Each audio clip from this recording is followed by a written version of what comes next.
What's going on, church family? Pastor Jay here from the sanctuary. I want to wish you guys a happy Good Friday. This is your 6 at 6 for Friday, April 10th.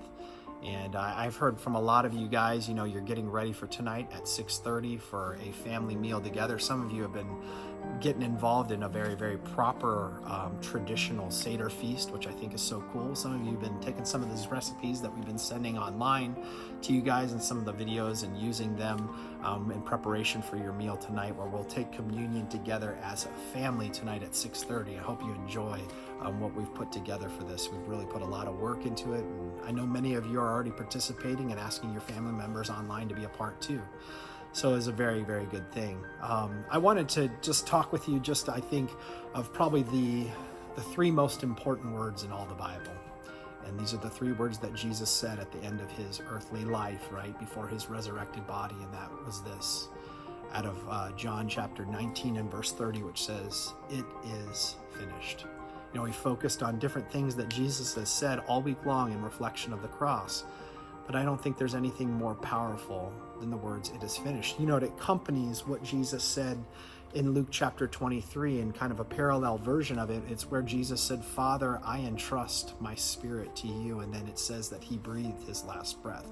There was some finality that happened when Jesus said it was finished. Not only for what his life was, but I want you to know that he realized that saying it is finished meant that there was everything that he came to do on earth was accomplished. We've all been going through this process with COVID-19, and there's been a lot of benefit for many of us. There's been some of us that have been brought back to what's important in our life. Some of us have given ourselves a little bit of a downshift and found what it really truly means to rest. Some of us have been reunited with family members. There's been a lot, but I know all of you are very probably similar to me, where you can't wait to hear the words from our government and from our leadership that says it is finished. That this whole process, whether because of an antidote that's been streamlined and fast-tracked, or weather changes, or the practice of social distancing has worked, we're going to get back to a place where it says it is finished. That means that what was happening before there is no longer happening.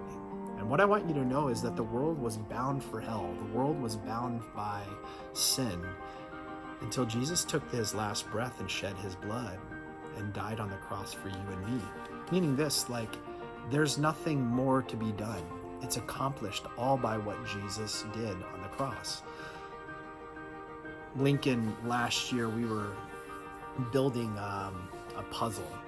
Kristen loves doing puzzles at the house, and so during the summertime, when we're not in the pool or we have some downtime, when not wanting to watch TV or whatever, we kind of do a family puzzle. And the boys are really involved at the beginning when they can do all the edges, and then they're really involved at the end when we can feed them pieces, right? And of course, Lincoln, he's very competitive, and he's getting involved in this, and so we're feeding him pieces at the end. And then Kristen had the last piece, and she put the most time into it, and so she put that last piece into the puzzle. And there goes, look at Lincoln's face, and he's, "Mom, I want to do that. Is there another piece?" You can't add to a finished puzzle, right? It's finished. This is the same exact thing when it comes to our salvation. And it's the lie that you and I have bought for so long, when we think that we can add to Jesus's sacrifice by our penance, by our serving the less fortunate, by our giving to none of that can add.